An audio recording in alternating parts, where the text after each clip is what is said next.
Facebook, YouTube, Twitch, and Twitter, and other top social media platforms like follow, share, comment, and subscribe. Thank you for watching WJZZ Cool TV, the coolest station in the world. Got to do the introduction of me? Here, give it to me, I'll do it. Okay. Former Detroit Public Schools Superintendent John Telford was born, raised, and educated from kindergarten through a doctorate in DPS and WSC. Where he is the mid 1950s, he has an NCAA and All-American who outran Olympic and has undefeated at 200 and 400 meters. Represented in the U.S. by Europe national team. He hosts shows on WCHB AM 1340 and WJZZ Internet TV. And he has written thousands of newspapers, columns, and 8 books, including books of poetry. He has also directed a number of human rights agencies, and he has been taught, coached, trained, and or administrated in DPS. Thank you, Virginia Starkey. Miss V, otherwise known as Miss V, who is my substitute co-host today because Char J is out of town, and the lady who was going to take her place to co-host, who also, does the commercials on my WCHB show, is out of state and wasn't able to get back in time. That's Gloria Cunningham, who used to be department head over at Finney High School, when I was coordinating the curriculum over there. But let me say this. We didn't have my usual William Tell overture introduction today either. Da-da-dum, da-da-dum, da-da-dum, dum-dum, da-da-dum, da-da-dum, da-da-dum, dum-dum. Because William Tell overture, of course, is the old Lone Ranger song. It used to be on WWJ Mondays, Wednesdays, and Fridays when I was a little kid. Used to listen to it at 7 o'clock at night. See, I remember that because I'm an old guy. I'm 86 years old. My name is Detroit. I'm a blue-collar town. Blue salt melts my mid-March snow. Speedy cars and sprinters spring from me. I father fierce fighters and funky music. In a Motown moment, I can spit the blues right back in a bureaucrat's eye. Have you never seen blue salt? No complex chemistry here. Only the old color of a new sky. And there's a new sky dawning on Detroit today because we're going to have Ridgely Hudson in the studio today. Ridgely Hudson, who, like me, is running for the Detroit Public School Board. And of course I have to show my flyer too, because I am indeed a candidate for the Detroit Public School Board. And so I'm showing it to every camera we got here. I never know which camera is which, but I'm flashing it around to all of the cameras, so some camera will pick it up, because this is my flyer that says John Telford for Detroit School Board, vote November the 8th. And under it says Dr. John Telford, EDD at AOL.com. That's my email address, and my phone number is 313-460-8272. So vote for me on November the 8th. And maybe I'll be asking you to vote for Ridgely Hudson too. It depends on what he says today. Now, Ridgely has been caught in traffic. He did indicate to me that he would be here at 9:30 this morning so we could debrief, but not only did he not get here at 9:30 this morning, he is not here yet. So, let me, and last week, due to the last minute emergency cancellation of Lamar Lemons, for the Detroit School Board, we were going to interview Lamar, but at the last minute he canceled because he had a family emergency. So I was sitting here with my face hanging out, and so was Char, and then we improvised. We decided that Char would interview me regarding my candidacy for the school board. And she asked me some excellent questions, and we saved the show. The show was rescued. As a matter of fact, I'm going to use last week's show as a prototype as November the 8th approaches. But I'm kind of stalling for time, and I'm looking for Ridgely Hudson because he is now quite late. But okay. Oh, you know what? And I was going to do this later in the show, but I promised Reuben Wilson, Pershing High School student when I was coaching track and teaching at Pershing back in the mid 1960s, that I was going to read a poem of Reuben's. So that'll take a little filler time, because did I say Reuben Hudson? I meant Reuben Wilson. Reuben Wilson, the great Reuben Wilson, the smart Reuben Wilson, who's been having some health problems lately. But I promised him, and Gloria was going to read this poem, but I will read it instead. I'm going to read this poem, and in fact, Reuben recited this poem one time on this show. And the title of the poem is Fly Moving Around the Room. Fly moving around the room, felt the presence of pride and prejudice. There was a smell of serendipity and superfluity, of superiority. You could see the clouds of classism rise as high as redwoods. You could feel the ridicule and rejection of racism while gliding the emitted airs of aristocracy. My blackness stood out like a fly in buttermilk, giving a bitter taste to those bourgeoisie, they, the architects that assassinated black as beautiful. Will their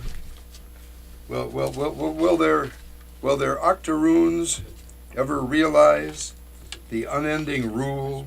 The unending rule is still in effect. The unending rule is still in effect. The result of the above is the sellouts, the Sambos, the traitors. That was a poem by Reuben Wilson. Did our guest just come in and walk out again? Yes. Oh, okay. Well, We'll be returning shortly. Ridgely Hudson just walked in and came out again.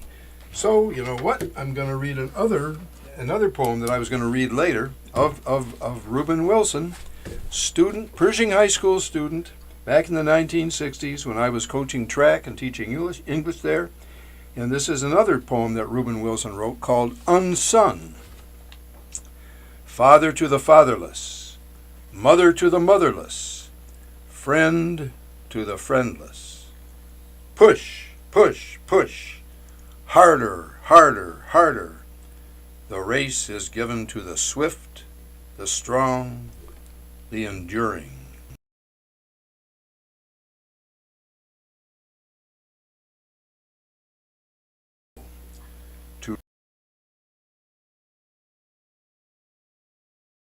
Higher, higher, higher, faster, faster, faster, getting you ready for life's races, squeezing out endurance, perseverance, molding character, molding Olympians, good citizens, no cape, no fanfare, no media or public or parent praise, no accolades, just pour in life's essence of pride, dignity, integrity, fairness, determination, hope, vision, and talented tenthness. Talented tenthness. Oh man, Reuben, I love that one.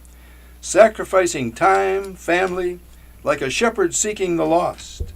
A fairy godfather or godmother, changing scorned, rejected hood rats into princes and princesses.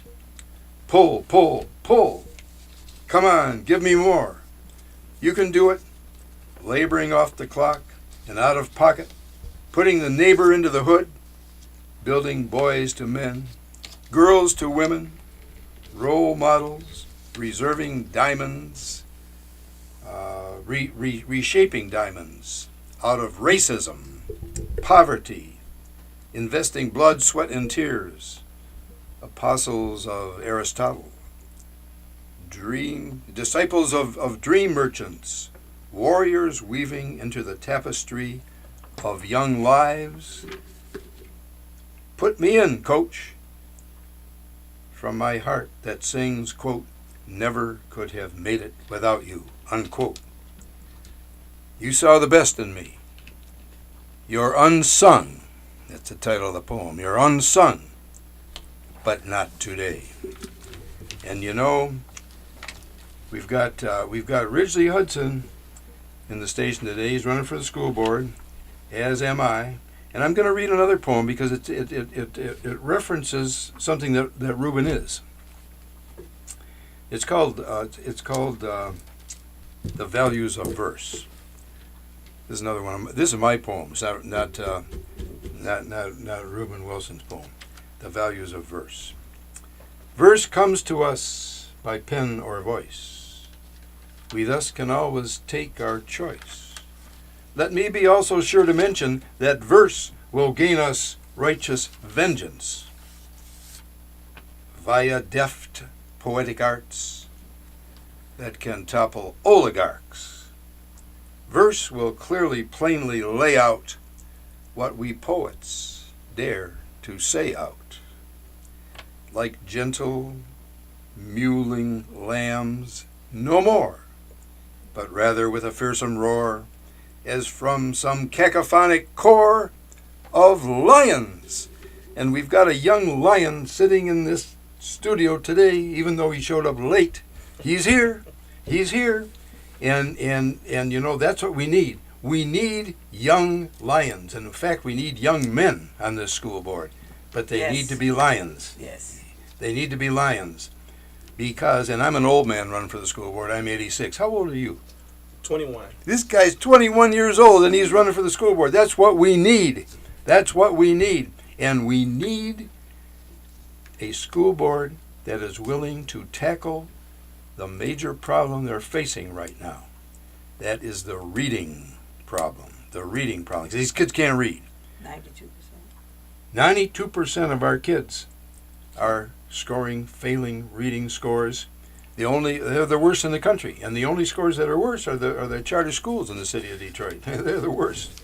You know, but we've got to turn that around. So Ridgely Hudson, welcome to the John Telford Detroit Show.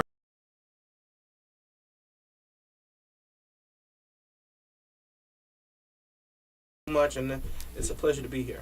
Well, it's a pleasure to have you here, and it was also a pleasure for me to read one of my old kids' poems, because I was doing filler until you came here. All right. You know, but and I still have some other announcements I have to make, and we also have to do station identification in about 3 minutes. But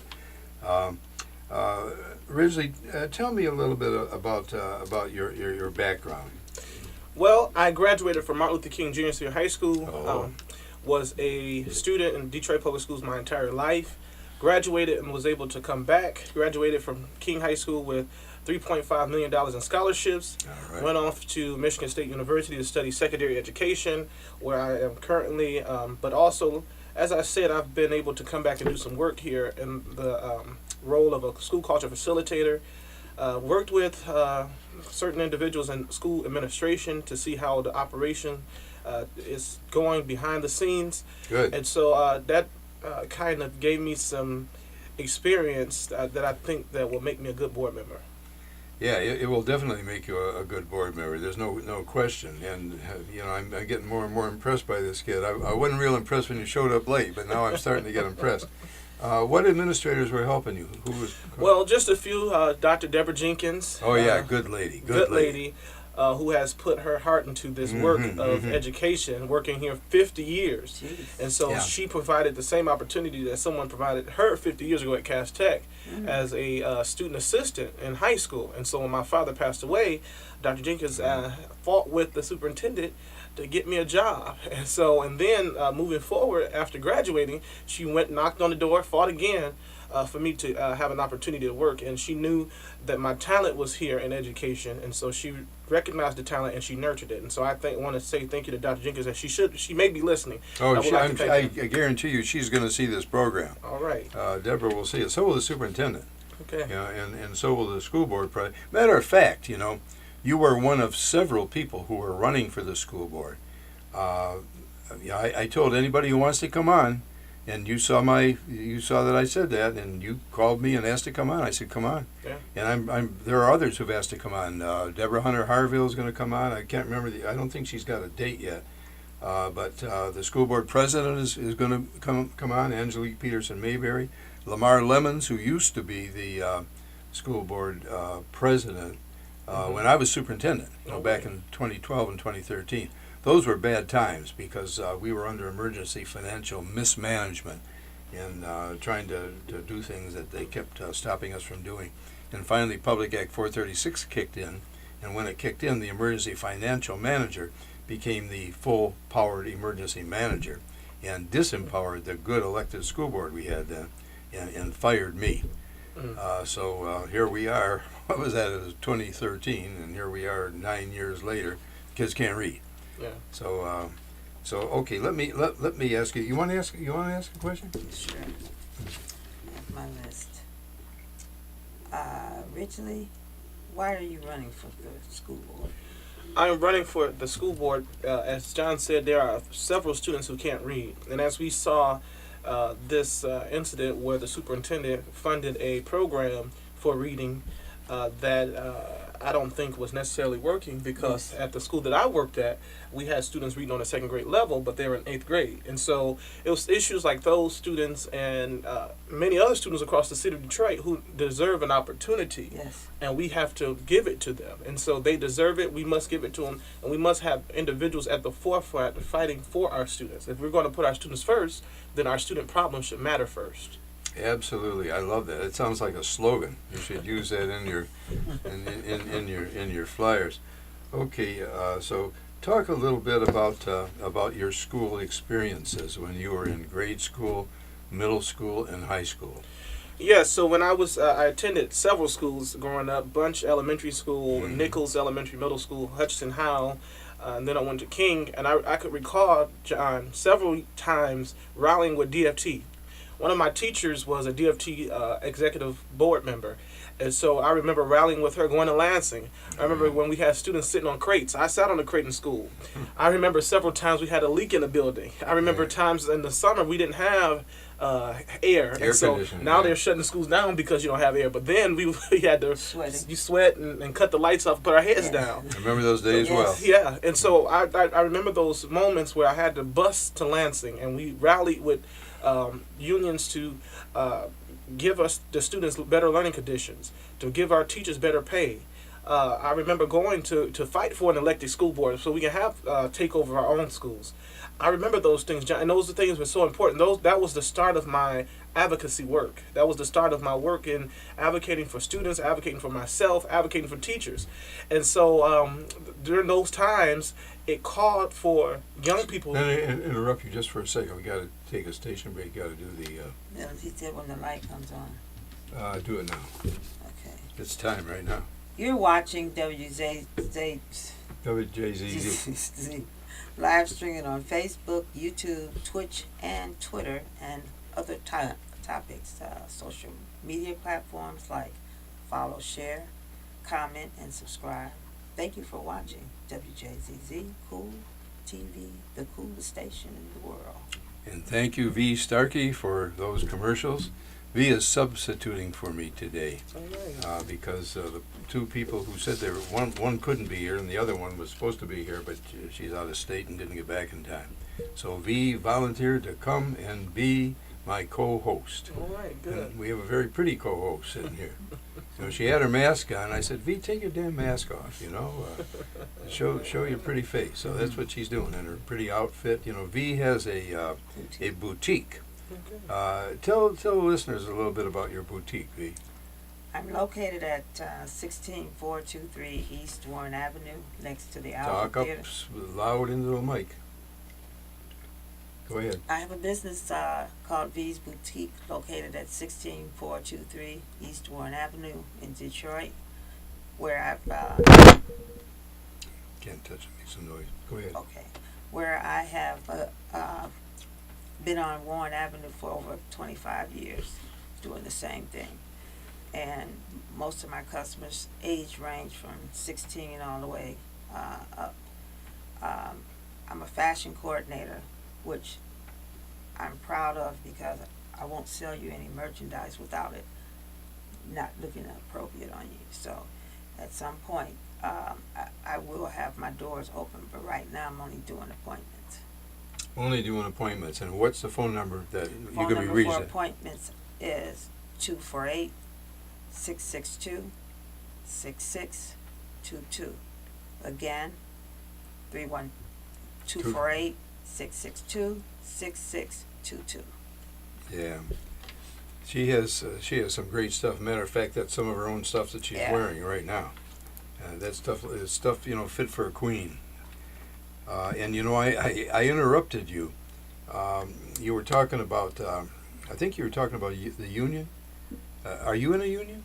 I was in a union when I worked for Detroit Public Schools. I was in the Detroit Federation of Paraprofessionals union. Oh, okay. And so I did a lot of work with them. I was a on-time payer. I was active, and I've always been a laborer as it pertains to my family being in the labor union, as it pertains to me working with labor unions, UAW chaplaincy. I always go up to Black Lake.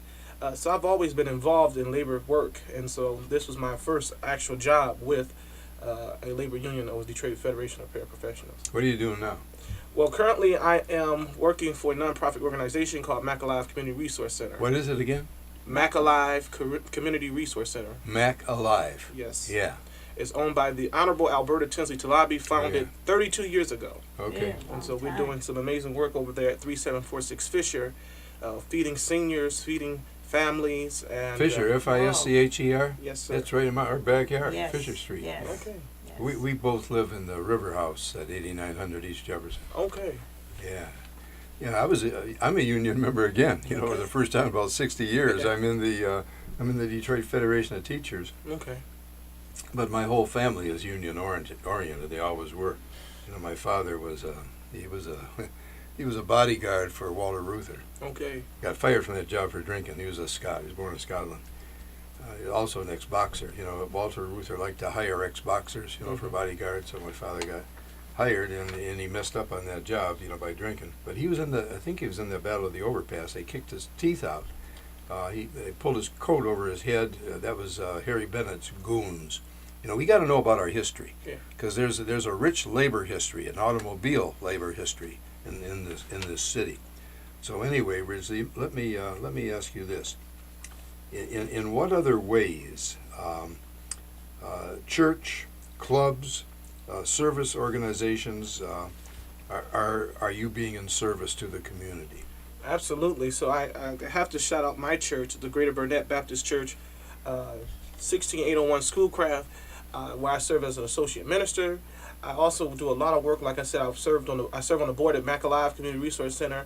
I've served on several advisory boards for the Ralph C. Wilson Foundation, for Life Leaders, even for what's the other foundation? It's just so many different organizations that I've been able to work with. Even in high school, the NAACP.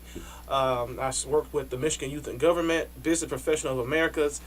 My time, I didn't have any time to play games. I didn't have any time to be a regular kid. I was always involved in something, and so my dad always said that: be involved in something, do something. And so. Dr. Vernon John once said, if you see a good fight, get in it. And so with all the background, with all the things that I've been doing, I said, why not try school board? Because all of the organizations that I've worked with always been geared towards education, and I've been willing to bring back resources to Detroit Public Schools because of my advocacy work in Lansing and Washington, D.C., and here in Detroit. What did you do in Washington, D.C.? Well, that's where we went. The DFT, we went to rally, and so I went to talk to lawmakers fighting for Detroit Public Schools, advocating for the elected school board, advocating that our teachers get paid more, advocating with AFT, phone banking. I've done a lot of work in my short time here on Earth already, and it's not to toot my own horn, but it's to say that there are people who actually love this work, the people that's actually engaged in the work, who's willing to work, but the people need to know more about it. And so it doesn't take a title to serve. However, it's good to have it so you can do it. Yeah, teaching is not a job. It's a calling. And if you don't recognize that, go and sell whirlybird helicopters on the street corner. Don't teach. It's almost like a minister. That's right. Yes. It's a ministry. Teaching is a ministry, and you have to love it. Yes. And you have to love kids, Yes. and you have to love being in front of kids. Yes. I've always been happier in a classroom than I was sitting in a principal's office or a superintendent's office. I've done administrative jobs my whole life. But have you ever thought of getting a teaching certificate? Yes, so that's why I'm at Michigan State, secondary education. All right. Yeah. That's what I Yeah. majored in. Yeah. Yeah. So I just think, like you said, you have to love it. And so the thing was, when I was in 8th grade or 7th grade, I remember when the Flint water crisis came out. And so I reached out to all the principals in Detroit Public Schools to gather water from their schools to have water drives. And so we rallied, we went up to Flint, with over 10,000 cases of water to drop off to several schools in the Flint area. And I could remember being a little boy trying to tell little kids what to do. That's just what I was doing. Don't do that. Don't throw the case of water. Sit that there. And so the teachers recognized my talents there and said, oh, this boy is going to go in education. Or he's going to do something dealing with young people because he just loved leading and he loves talking to young people. So when I got to high school, my principal caught that, Dr. Jenkins, and she caught it and she said, we're going to put this boy into work. We're going to do something with him. And so it was then that I knew that I love young people. I love mentoring. Started a mentoring program at King High School. We would go into the other surrounding schools. You had Bunch there, Chrysler. We would go and mentor the young kids. So while I'm mentoring the ones younger than me, I took them to go mentor the ones that was younger than them. And so we've done that work. And even now, I have 150 students in college right now at this moment who are doing very successful. They just entered their first day on Monday. And so kudos to them if they're listening as well. Yes. Wonderful. Did you ever meet Reverend Pinckney? No. Never met him. Okay, I've had him on this show. He's in up there too, and trying to. Yeah, he's in Benton Harbor. He's not in Flint. He's in Benton Harbor. But what else did you do for your church? Well, I'm an associate minister. I also sit on several committees at the Greater Burnett Baptist Church. I am the chief adjutant, personal adjutant to my pastor, Pastor Ryan Patrick Johnson. And we do a lot of work. He's a moderator for the Fellowship District Baptist Association. He's going to preach at the National Baptist Convention in Houston next week. And so we do a lot of work. We do a lot of missionary work. We do a lot of giving back. We just had a big community day on Saturday. Unfortunately, I wasn't able to be there because I'm a board member at Mac Alive, and we had a big parade down Mac Avenue. Really? And so that's one of the things that we do. We're very passionate about young people, that the chief of police, Chief James White, came out and delivered toy police cars to all the kids in the neighborhood. Neat. And so Miss Alberta Tinsley Talabi recognized that the students couldn't make it down to Thanksgiving Day Parade or the Labor Day Parade, so she brought the parade to Mac and St. Jean all the way down to Mac and the Boulevard. Really? And so that was very exciting, and I actually enjoyed doing that. Yeah, you're a busy guy, but the old saying is, if you want something done, ask the busiest guy you know to do it, and he'll get it done. And she has taken me around to the churches. Miss Virginia Starkey, Miss V. Starkey, my friend V. Starkey, sitting here interviewing you, is taking me around to the churches. And V, maybe we should be taking this kid with us. What do you think about that? I agree. Let's do it. Let's do Yeah, it. she's gonna set up something for next Sunday. What I church agree. What church are we going to next Sunday? Well, we haven't chosen one yet. Well, you choose it. Yeah. You gotta choose it. Unless we want to go to Arkels Brooks's church. That was my quarter miler back we in. can start there because you got to give a notice to the churches in time. Yeah, I should call So they Arkels can right put it after on this their- show's over. You should call a preacher right after this show's over. Right. Because we got to get cooking. We don't have a Right. whole heck of a lot of time. Right, but we need the letter. We need the letter Yeah. to send out to the churches Okay, and then because they don't do impromptu. then we'll bring him too. Yeah. Okay, that sounds like a real good idea. You know, Arkels Brooks And was then mine. you can read. I mean, you can do it again on the next show when the other reps are here. But we do need to get the letter. Yeah, and So we can remember to send out talk asking. into the We mic. have to ask. We have to ask them whether or not it's feasible. Mm-hmm. I'm sure they'll let us come. I mean, you know, The light is on. everybody cares. Oh yeah, time for commercial. Yes. You're watching WJZZ live streaming on Facebook, YouTube, Twitch, and Twitter, and other top social media platforms like follow, share, comment, and subscribe. Thank you for watching WJZZ Cool TV, the coolest station in the world. Thank you, V. Starkey, for that commercial and your melodious voice. That's usually what I say on WCHB. You know, I say that to Gloria Cunningham because she has a melodious voice too. But you know, let's get down to the nitty gritty. Let's get down to the nitty gritty now, Risley. Talk about your platform. My platform, I believe in equitable education with full accountability, communication, and accessibility. The truth of the matter is, some of our students do not have access to equitable education. Sure, right. Every student, and see, we talk about equity and diversity, but we really don't have equity. We may have equality, Yes. but we don't have equity. Right. And equity is a difference. Yes. If you have one person has 3 crates because Yeah. he's 4 foot tall, Yeah. one person has 1 crate because he's 6 foot tall, at the end of the day, that's equity because they both can see over the Silver fence. Yeah. And so we need students I to love that have. analogy. I love that analogy. Yeah. Excellent. I got to remember that. I'm going to Yes. steal from this kid. I'm going to steal some of his ideas. But every student deserves an equitable and quality-driven education, which helps them achieve their full academic potential. All of our students have the potential to be great, but we have to nurture That's it, and we right. have to show that we care about them as much to push them so they can reach their full potential. And so, just like Dr. Jenkins did it for me, it behooves me not to do it for other people. So I decided that I was going to take charge to do it myself for other individuals. And so one of the things that is in my platform is mental wellness. A lot of people talk about mental health and the effects that mental health have on our students, which is every student in Detroit has an issue. And so we should be talking about implementing and putting in resources for mental wellness for our students and their families, as well as staff members. Our teachers have had mental health issues within this pandemic. I've had mental health before issues there ever was a pandemic. before the pandemic, but I know how to go and see a counselor. I They have don't. a therapist. They don't. They don't, but or it's not even that they don't. They can't. They don't have the resources. Well, teachers also say, you know, I can handle anything. I don't need any help. You know, teachers kind of have that mindset. Good teachers, and that isn't always a good thing. But they do have that mindset. Yeah. So let me finish. I have also safety. Safety is was Number one of one. the major part of my platform. Number one, you It's got to not- keep the kids safe. Gotta keep them safe. And so the superintendent, John, you know, because you go to the board meetings, I've seen you at the board meetings. My butt is always over there, and so is V there. Yes. We kind of destructed our police department, which I thought was a bad deal.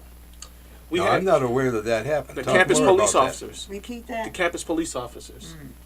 Dr. Vitti got rid of our campus police officers. I believe it was back Really? in February. Yes. I was And- not aware of that. Yes, and so a lot of individuals were not aware of it. And so me being who I am, a lot of individuals reached out to me and sent me a letter stating that he was getting rid of the campus police officers, which I think was absurd. We could have really found another way to use them versus trying to get rid of them. And so now the police department has changed to public safety department.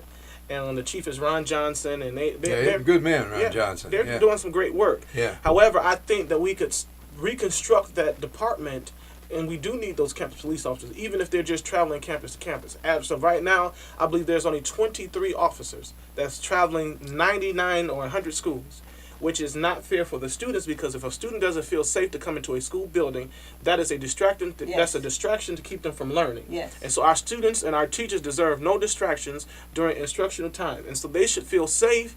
You should feel safe if you go into a school building. Ms. V, if you come into a school building just to visit, Yes. you should feel safe. And so every community partner, every leader, every administrator, every student should feel safe when they come into the school building. And then lastly, I want to talk about academic recovery. Wait a minute. Before we get off safety, we have security guards, though.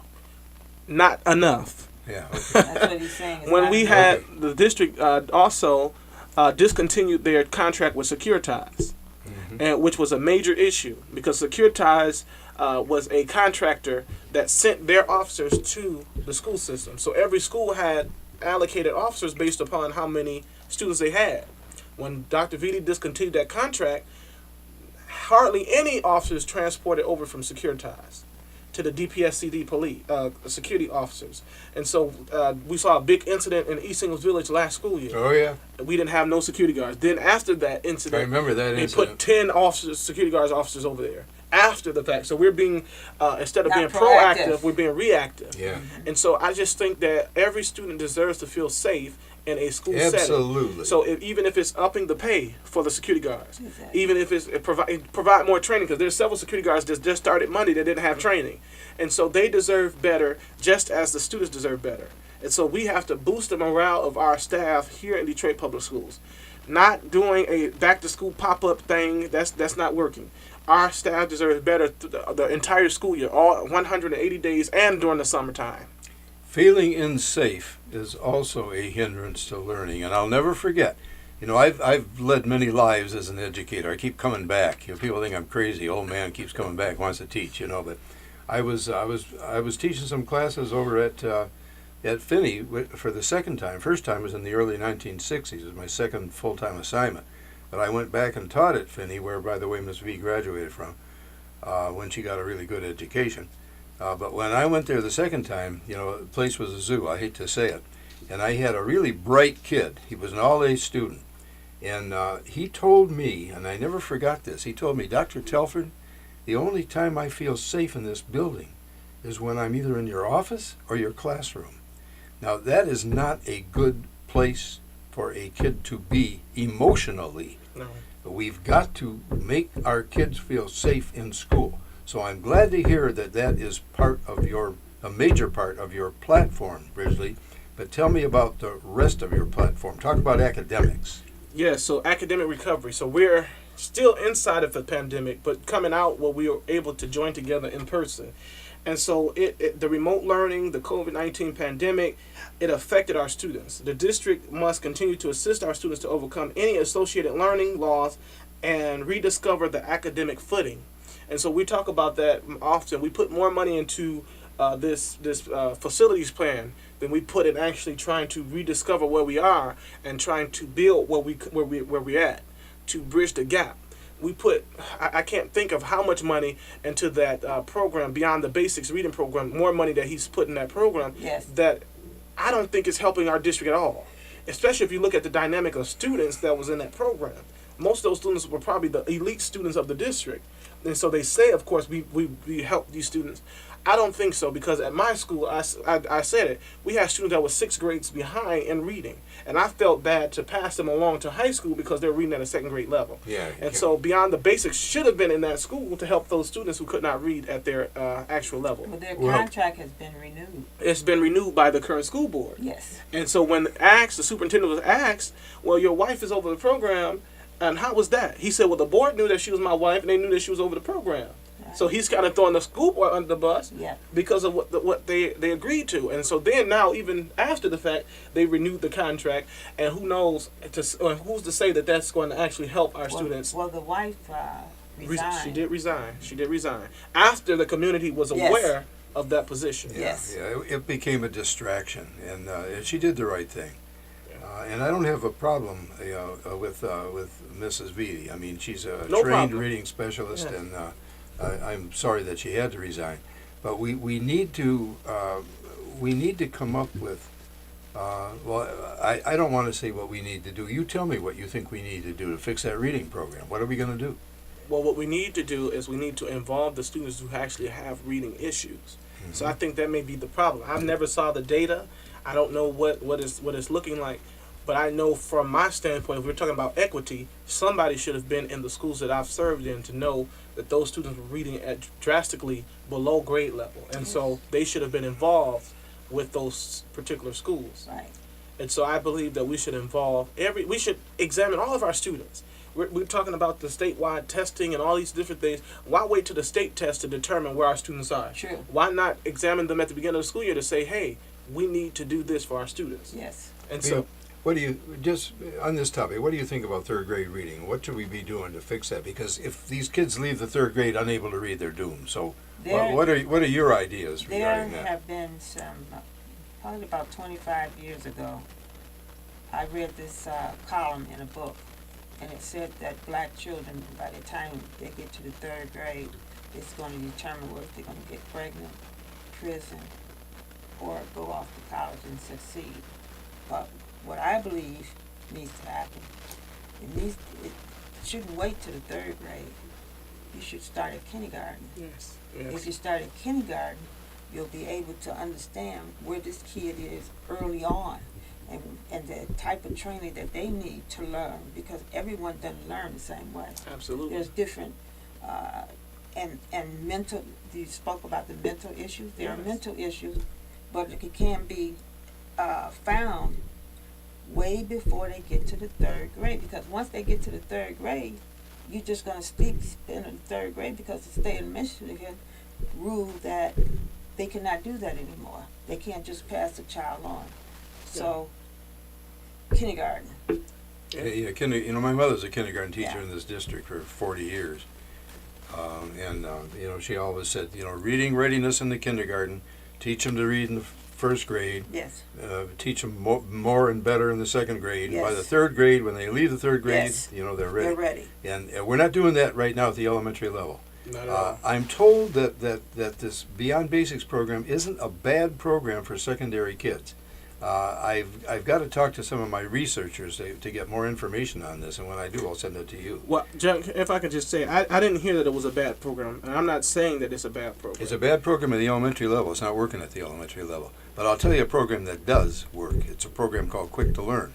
That was the program that I tried to institute in 2012, but was thwarted by the then emergency financial manager, who later said he was wrong to stop us.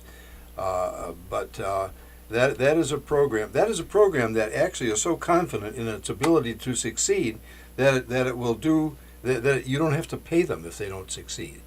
They say if we don't bring these scores up to sigma within a year, don't pay us.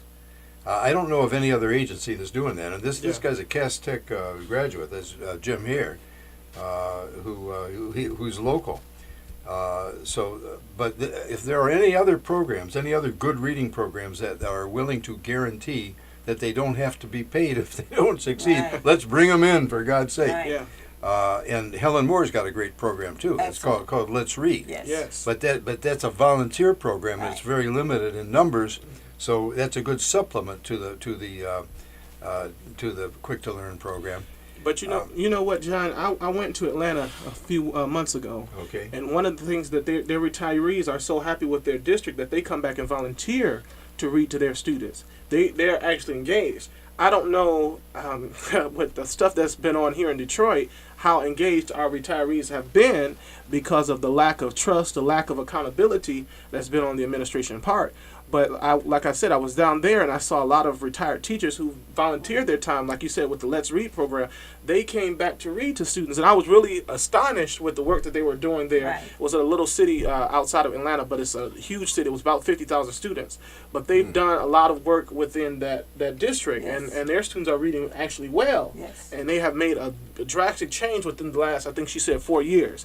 And so when that's one thing that's one thing that's majorly important to me in my platform is the academic recovery, because our students need to recover, especially if we're talking about moving forward. Like I said, I have 150 students that's in college right now, and they call me and say, dang, we didn't know math was this hard. Mm-hmm. We didn't know that we had to do all of this. This wasn't what we learned in high school, because it's an academic loss. Because over the remote learning, we didn't do what we were supposed to do. And so half of us didn't log in, half the laptops did not work, the hotspots were slow. I mean, we had several issues that distracted our students from actually learning and learning at 100%. You invented an adverb, majorly. Majorly important. I like that. Well, I like that. We like in our that. culture, we do make up some words. Oh yeah. Oh Yes, yeah. we do. Oh yeah. Oh yeah. But I gotta tell you, I've been all over the school district. I was an administrator at King, before you were born, before your mother was born, probably. And I've been at King, I've been at Pershing, I've been at Finney twice, I've been at Southwestern. Where else have I been? All over the damn place. And I was at Southeastern again. First time I was a track coach there, back in 1960. But our kids could read then. Yeah. At the high school level. The second time that I went to Southeastern, they couldn't. And this was, I'm the poet in residence. I go around to the high schools and read my poetry, but I had my residence between 2017 and 2019 or 2020 was Southeastern High School, and I had seniors who could not read. Yeah. Last year, I was teaching at Frederick Douglass. I had juniors who could not read, young men who could not read. And I'll be back at Frederick Douglass again this year, and I'm afraid I'm going to find young men who cannot read. Yeah. In fact, I know I'm going to find young men who cannot read. True. Yeah. So, what are we going to do about not only the third graders who aren't reading, but the high school kids that are already Graduated and can't read. or not graduated? That's another thing that we don't talk about. Yeah. We don't talk about the graduation rate. Exactly.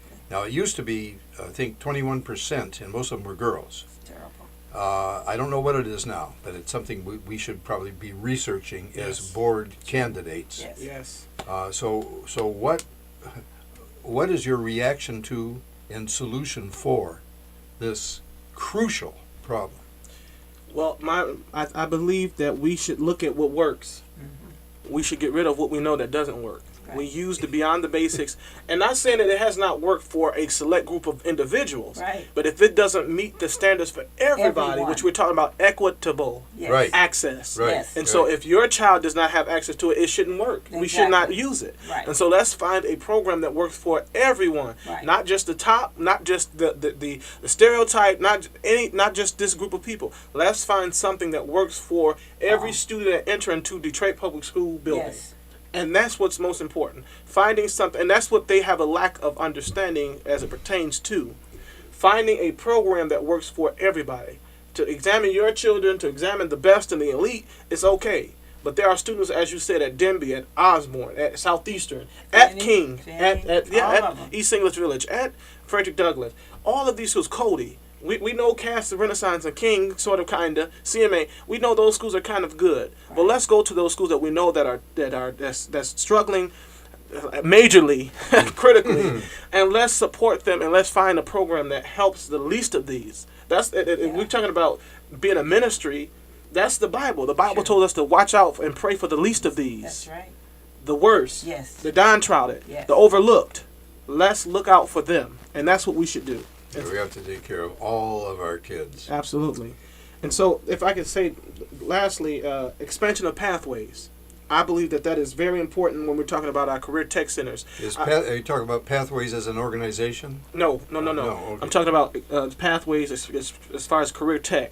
We have Oh, Randolph okay. and Go All right. Lightly. I got you. And so I remember when the program first, when they rebooted it and it started off up again, I went to visit Randolph, and one group of students built the house. Second group of students did the windows. Right, Third right. group of Yes. students did the plumbing. Yeah, Fourth yeah, group of yeah. students did the electrical work. Yes. And those things Sounds were like Joe Corrado Yes. talking. those things were very important to see. And the students that were actually engaged in it, they Yes. loved the work. And so some of the students say, well, I don't know how to read, but I know how to do this. Nah. And so they were very talented in that. But we have to know how to come between the medium and say, hey, yes, that's important, and you get a good job there, but how can you read your contract That's if right. you don't know how to read? That's right. And so I believe, yes, we should have also with the academic recovery an expansion of those pathways because our students deserve that. When you all were in high school, I believe you all had wood shop. You all had sewing We and had cooking. and wood shop, we had sewing, we had cooking, we had typing, we cosmetology. had cosmetology. They had wood shop, metal shop. We didn't have cosmetology. Okay. Not back Cosmetology. then. Okay. But most kids may not end up going to college. Right. Some children are going to be entrepreneurs. And we must recognize Yes. that. And so we should bring those classes and those opportunities back, because I remember my father, I never had to go to a tailor when my father was alive. True. Why? Because my father learned how to sew Yes. right there at Kettering Wow. High School. Yes. Wow. And so I never had to go to a tailor. I say, Yes. Dad, I need my pants hem, or Dad, I Yes. need this, or Dad, can you make me a shirt? You know, Yes. and he was able to do that. And so if we know how to do that, we don't have to go out and seek from other individuals, especially True. if we're talking about ensuring that our students rise. The tagline of the district is, when students rise, we all rise. Why not help them rise financially, as it pertains to being an entrepreneur, as it pertains for them Oh. gaining skills? They also had shop and engineering, Mm-hmm. but it was called co-op Yes. many years Cooperative ago. learning. Yes. Yes, and those students should deserve that. Just like, you know, they came in, they took out the co-op. So some students had the opportunity to go to school. You know, maybe the 5 or 6 hours. Yes. The last 2 hours of the day, they were able to go to work and work for the rest of the day. Yes. And so, Grizzly, I got to interrupt you again for a minute. We need another commercial. all right. Okay. You're watching WJZZ live streaming on Facebook, YouTube, Twitch, and Twitter, and other top social media platforms. Like, follow, share, comment, and subscribe. Thank you for watching WJZZ Cool TV, the coolest station in the world. Thank you, Virginia Starkey, for those commercials and your melodious voice. We are interviewing Ridgely Hudson today. Ridgely Hudson is running for the Detroit School Board, the DPSCD School Board. And he has shared with us many of his excellent ideas. He's a young man, 21 years old, been doing a lot of good work with kids. This is the kind of young man that we need in the Detroit Public Schools, not only as a school board member, but as a teacher and ultimately as an administrator. We need people like you. We need you, Ridgely. I am so glad that I met you today. I'm glad that you're running for the board. You're going to come around to the churches and talk with me, you know, and I'm going to tout you. You know, here I am touting a rival candidate. There are 18 of us running, you know, Yes. for 4 positions. Yes. And some of my people who are supporting me say, hey, John, don't tout anybody but yourself. It's every man for himself.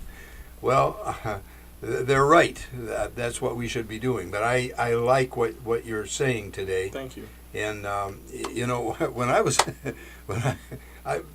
Via and I have been going to the school boards every month, school board meetings. Yes. Me too. Yes. Yeah, you okay, I haven't seen you there, but I don't see that well either. Okay. That's your So- school, isn't it? Yeah, King Yeah, High School. yeah, That's he what- went to King. Yeah. You know, I used to be a track coach there. Really? When I was this is years ago. When I was an administrator, I've coached track everywhere. I coached track at Southeastern, Pershing, Finney, Southwestern, and King. And I was an administrator at King. You couldn't get paid then to coach because I was an administrator, but I did it anyway. But anyhow, I was at a school board meeting with V, and the superintendent had mentioned the reading scores have risen. So I went up to the mic and I said, You're right, Dr. Vitti, the reading scores have risen. They have risen from an E to an E+. So it'll take us, maybe 10 years to 10. get them where they belong? But it turns out that some of my researchers have told me I was wrong. They have not risen. That was not an accurate statement on Dr. Vitti's part. They have gone from an F to an F-. Yes. So we have got some real hard work to do, and we're going to be facing some opposition right at the highest levels. You know, some school board members just sit up there like lumps.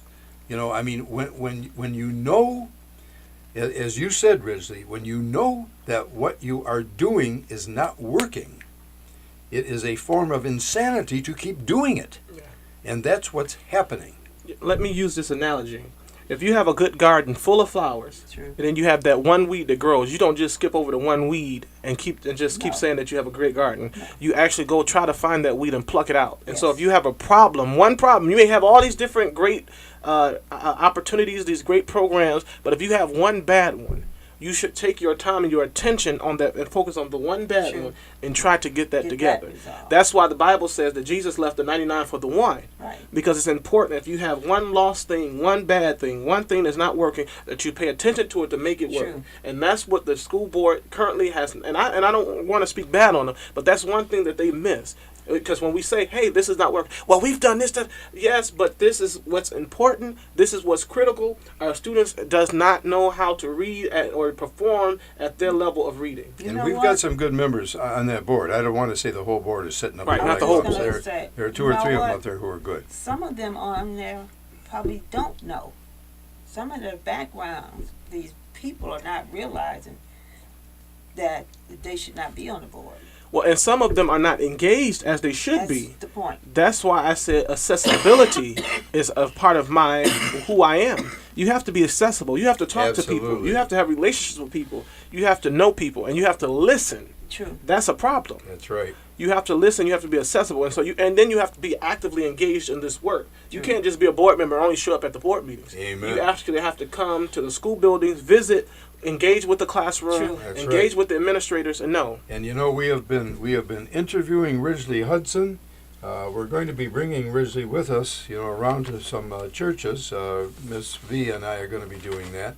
But we have just run out of time, and I want to make sure that I have an opportunity to recite this poem.